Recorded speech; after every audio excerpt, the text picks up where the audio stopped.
Hello students, आप सभी का हमारे यूट्यूब चैनल पर स्वागत है। स्टूडेंट्स, पिछले क्लास में हमने पढ़ा था कि समुच्चय क्या होता है। हमने बताया था कि सुस्पष्ट, सुसंगठित और सुअस्पष्ट। जो कि सुस्पष्ट हो यानी कलेक्शन हमें करना था, उसमें वस्तुओं का ऐसा कलेक्शन करना था जो सुस्पष्ट हो, तो उसे हम समुच्चय कहते हैं। इस प्रकार का कलेक्शन, इस प्रकार एकत्रित करना ही समुच्चय कहलाता है। उसका सेट हम बना। अब यहाँ हम पढ़ने चल रहे हैं। आज के इस वीडियो में हम यह देखेंगे कि समुच्चय के प्रकार कितने होते हैं, टाइप्स ऑफ सेट, समुच्चय के प्रकार। तो देखिए, समुच्चय का पहला प्रकार आज। समुच्चय के मुख्यतः 5 प्रकार होते हैं। पहला जो है वो है रिक्त समुच्चय। रिक्त समुच्चय, जैसा कि नाम से ही कुछ लग रहा है कि इसमें क्या होने वाला है। रिक्त समुच्चय, नल सेट कहते हैं इसे, नल सेट। रिक्त समुच्चय में होता क्या है? ऐसा समुच्चय जिसमें कोई अवयव ही ना हो, कोई एलिमेंट ना हो। ऐसा समुच्चय, ऐसा समुच्चय, शार्ट में हम लिख रहे हैं, इसको ध्यान दीजिएगा। ऐसा समुच्चय जिसमें एलिमेंट हो ही ना कोई, जिसमें कोई अवयव, इंग्लिश में एलिमेंट, हिंदी में अवयव ना हो। ठीक है, यहां पर हम लिख दे रहे हैं ऐसा समुच्चय जिसमें कोई अवयव ही ना हो, यानी वो खाली हो सेट, उसे कहते हैं नल सेट। नल सेट या रिक्त समुच्चय, ठीक है, उसे हम नल सेट कहते हैं। एग्जाम्पल के थ्रू हम समझेंगे इसको। देखिए, एग्जाम्पल के थ्रू आप लोग समझिए। जैसे हम एक सेट बनाते हैं, सपोज दैट ए बराबर एक सेट है यक्स, सच दैट यक्स, इसको हम बताए थे, सच दैट इसे कहते हैं, ऐसा है कि एक्स स्क्वायर बराबर 4, wherever x is odd number,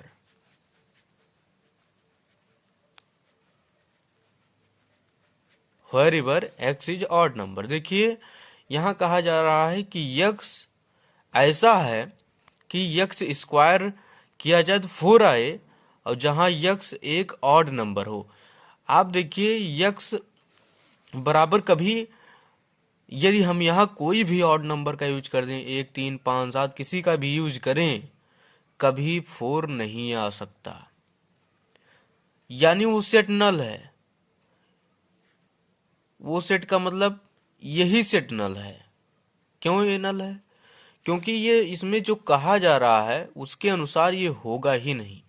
यानी एक्स स्क्वायर बराबर 4, यहाँ पॉजिटिव इंटीजर तो होगा ही, पॉजिटिव निगेटिव का यहाँ बात ही नहीं किया गया है। पहली बात तो ये हो गया। दूसरी बात यहाँ ये हुई कि ऑड नंबर का यहाँ बात किया गया है। तो आप जैसा कि देख रहे हैं, किसी भी ऑड नंबर का हम यदि स्क्वायर करें तो कभी 4 नहीं आ सकता। कोई भी ऑड नंबर हम ले लें, कभी 4 नहीं आ सकता। तो इससे ये स्पष्ट हो गया कि यक्स जो है, ये जो समुच्चय, इसमें कोई अवयव नहीं है। इससे स्पष्ट हुआ कि इसमें कोई अवयव नहीं है, क्योंकि ये दिखा रहा है कि इसमें यक्स के लिए कोई ऐसा मान नहीं है जिस पर 4 आए। ऑड कोई ऐसी संख्या है ही नहीं जिस ऑड संख्या के थ्रू हम 4 ले आए, 4 प्राप्त कर सकें, ऐसी कोई संख्या नहीं है। सो इस प्रकार यह एक क्या है? नल सेट है। Null set, that is a null set, that is null set. Null set को हम फाई से डिनोट करते हैं। डिनोशन, इसको डिनोट कैसे करते हैं? डिनोट करने का ये तरीका है, इसे हम फाई से रिप्रेजेंट करते हैं, ये फाई। और इसको लिखने का तरीका होता है फाई बराबर, ऐसे हम सेट बना देंगे, इसके अंदर कोई एलिमेंट हमको नहीं रखना है, ये हो गया नल सेट। ये कौन सा सेट है? Null set. तो दोस्तों आपको, स्टूडेंट्स, आपको क्लियर तो हो ही गया होगा कि नल सेट क्या होता है। दूसरा सेट होता है, दूसरा जो टाइप है वो है परिमित समुच्चय। बहुत ध्यान से पढ़िए, समुच्चय, परिमित समुच्चय,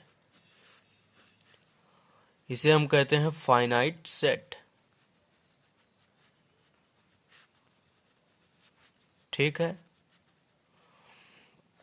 परिमित समुच्चय क्या होता है? यदि किसी समुच्चय में अवयवों की संख्या निश्चित हो, परिमित हो, यदि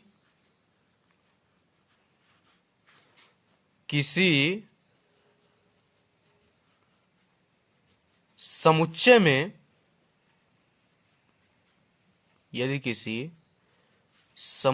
में, अवयवों की संख्या निश्चित हो, अवयवों की संख्या जो है वो निश्चित हो, संख्या निश्चित हो। ध्यान दीजिए, अभी हम एग्जाम्पल के थ्रू समझाते हैं। निश्चित हो, ये तो अभी डिफिनेशन है। निश्चित हो तो ऐसे सेट को हम परिमित सेट कहते हैं। परिमित समुच्चय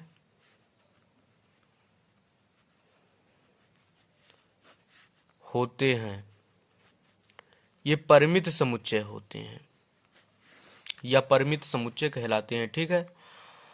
अब देखिए, हम एग्जाम्पल के थ्रू इसको समझते हैं। एग्जाम्पल हम एक लेते हैं, जैसे हम कह क्या दें, जैसे कि हम एक सेट बनाते हैं, 1 2 3 4, इतना ही हम इसमें एलिमेंट रख लिए हैं। अब देखिए ये परिमित है कि नहीं? ये परिमित है। कैसे है? क्योंकि हम इनमें जितने भी एलिमेंट हैं सबको गिन सकते हैं। यदि गिन ना सके तभी तो वो इनफाइनाइट कहा जाएगा। हम इसमें गिन सकते हैं प्रत्येक एलिमेंट, इसलिए परिमित है। कितने एलिमेंट हैं? 1 2 3 4, कुल 4 एलिमेंट। अवयव बराबर कुल अवयवों की संख्या, अवयवों की संख्या। आप देख रहे हैं अवयवों की संख्या 4 है। ऐसे आप और भी ले सकते हैं, जैसे सप्ताह में दिनों की संख्या, एक सप्ताह में केवल 7 ही दिन होते हैं, फाइनाइट है। और इसे आप देश के जो राष्ट्रपति का एक, कितने राष्ट्रपति अब तक बने, उसकी जो लिस्ट है वो भी परिमित है। और भी बहुत चीजें ऐसी हैं जो परिमित ही हैं। तो ये परिमित समुच्चय कहलाता है। कुल मिलाकर आप अवयवों, एलिमेंटों की संख्या को गिन सके। यदि गिन सकते हैं तो परिमित होगा, यदि नहीं गिन सकते हैं तो वो अपरिमित होगा। सीधा सा बात। अब तीसरा हम देखते हैं। तीसरा जो है वो है अपरिमित समुच्चय। अपरिमित समुच्चय क्या है? इसको देखिए,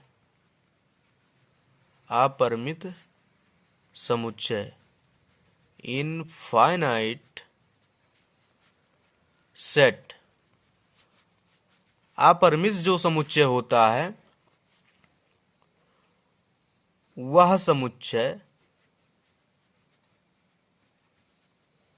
या ऐसा समुच्चय या वह समुच्चय, ऐसा सेट जिसमें अवयवों की संख्या अनंत हो, वह समुच्चय जिसमें अवयव अनंत हो, जिनको हम गिन ना सके, जिसकी गिनती ना कर सके, उसी को हम अनंत बोल देते हैं। जिसमें अवयवों की संख्या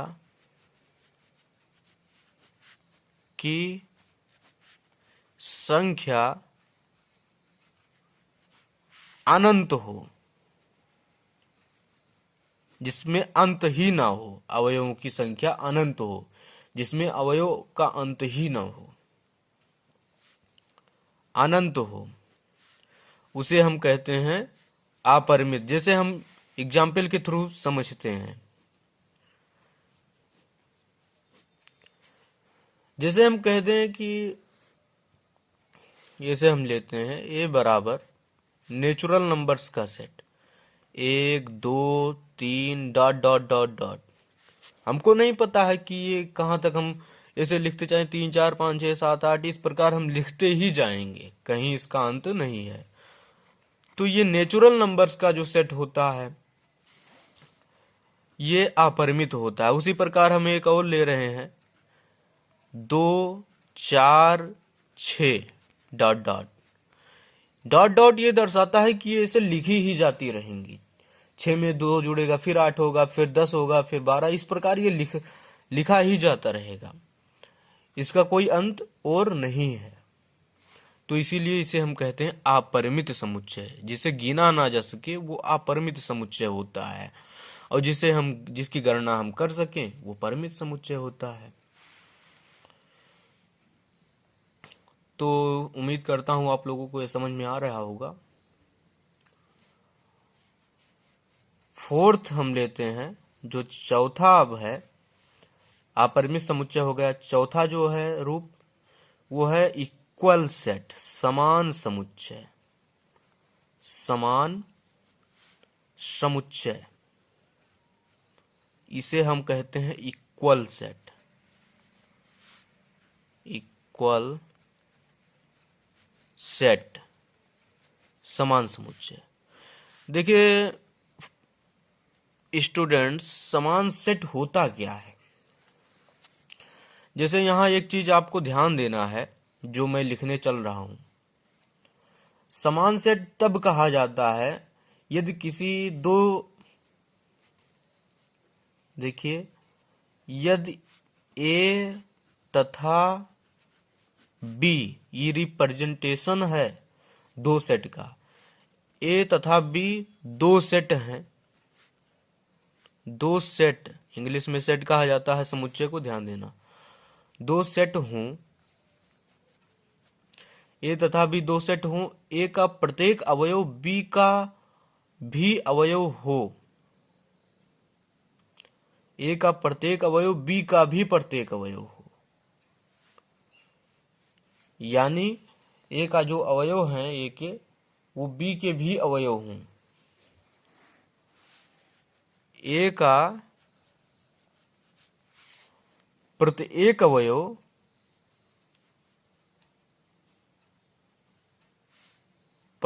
अवयव बी का, ए का प्रत्येक अवयव बी का भी प्रत्येक अवयव से बिलोंग करना चाहिए, बिलोंग। तो ऐसी स्थिति में ए का प्रत्येक अवयव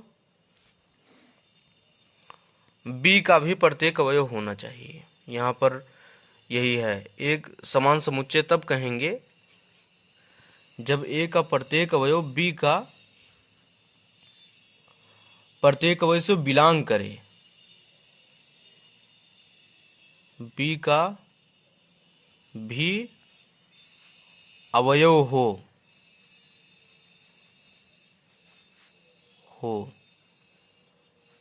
ऐसी स्थिति में दोनों सेट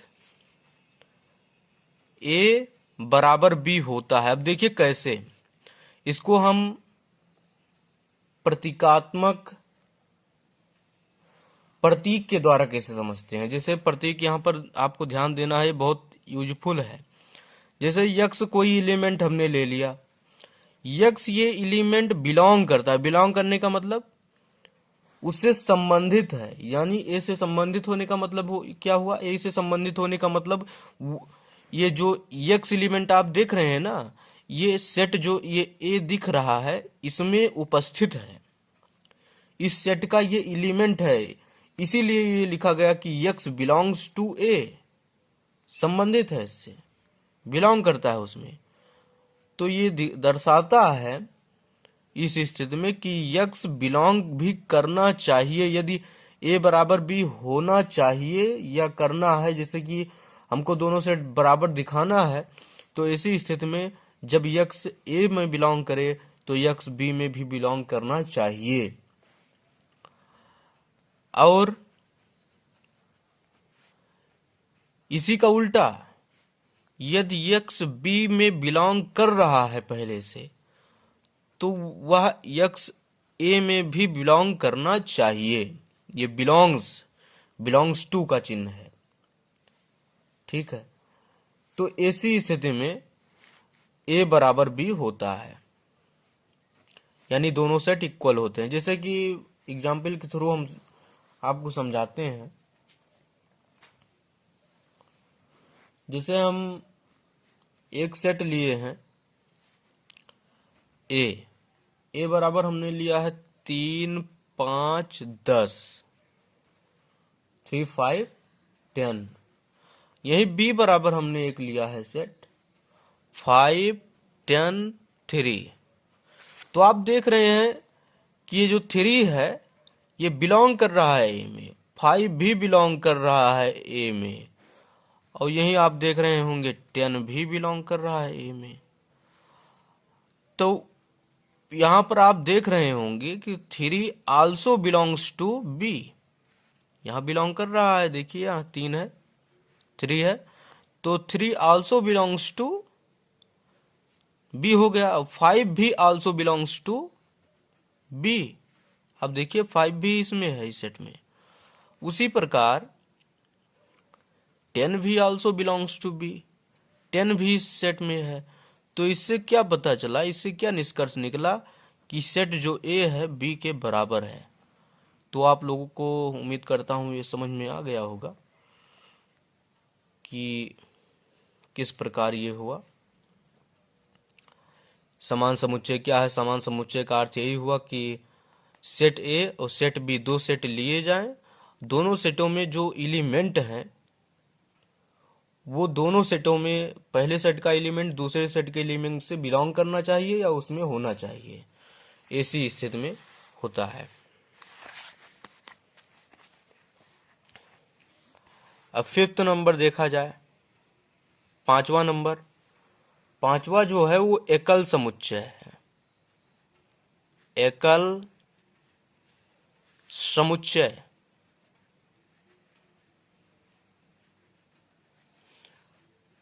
अब एकल समुच्चय क्या है? सिंगलटन सेट कहते हैं इसे इंग्लिश में, SINGLETON, सिंगलटन सेट, एकल समुच्चय। जैसे कि नाम से भी ये पता चल रहा है कि इसमें केवल एक ही एलिमेंट होता होगा। नाम से तो क्लियर हो रहा है कि एक ही एलिमेंट होना चाहिए इसमें, जी बिल्कुल वही होगा। ऐसा सेट, ऐसा समुच्चय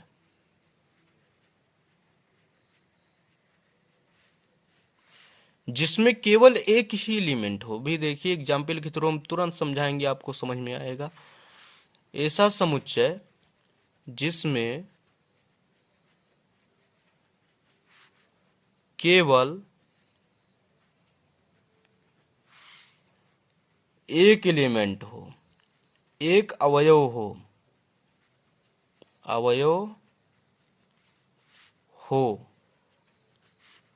उसे एकल समुच्चय या सिंगलटन सेट कहते हैं। एकल समुच्चय कहते हैं, ध्यान से पढ़िए, क्लियर हम सभी चीजें करेंगे। एग्जाम्पल के थ्रू हम समझाते हैं। जैसे एग्जाम्पल हम लेते हैं यहाँ पर बहुत आसान सा, इसको पहले हम रिप्रेजेंटेशन ही दिखा दें। इसको रिप्रेजेंट करते हैं वही सेट वाला सिंबल हम बना देंगे। जैसे इसे देखिए सेट, और इसमें जो अवयव मान लीजिए, अवयव हमने मान लिया ए है, ए बराबर, इस प्रकार इसे हम रिप्रेजेंट करते हैं। ठीक है, ए के स्थान पर कोई भी हो सकता है एलिमेंट। अब एग्जाम्पल हम यहाँ पर लेते हैं, एग्जाम्पल हम लेते हैं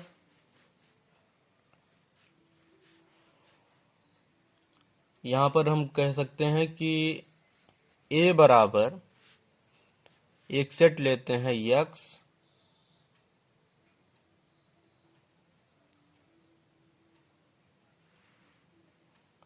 या ऐसे हम कह दें कि यक्स सच दैट, बहुत आसान सही जा example, x such that x UP के 1 अगस्त 1985 के राज्यपाल।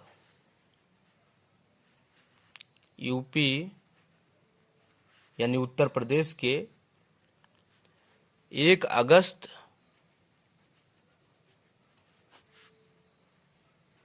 1985 के राज्यपाल का जो सेट होगा, राज्यपाल 1985 की बात की जा रही है, एक बार में केवल एक ही राज्यपाल चुना जा सकता है, तो यहां सिंगलटन सेट तो ये बन गया। तो ये सिंगलटन सेट का हमने एक छोटा सा एग्जाम्पल लिया। वैसे सिंगलटन सेट के बहुत से एग्जाम्पल मिलेंगे जिसमें केवल एक ही सेट हो, जिसमें माफ कीजिए, जिसमें केवल एक ही एलिमेंट हो, कहने का तात्पर्य है, उसी सेट को हम कहते हैं सिंगलटन सेट। और भी बहुत सारे एग्जाम्पल मिलेंगे, जब क्वेश्चन किया जाएगा तो बहुत से एग्जाम्पल मिलेंगे। तो दोस्तों आज के वीडियो में बस इतना ही। अब अगले वीडियो में मिलते हैं। चैनल को सब्सक्राइब कर दीजिए, बेल आइकन को प्रेस कर लीजिए, जिससे नोटिफिकेशन समय पर आपको मिल जाए। तो आज की वीडियो में बस इतना ही। Thank you very much.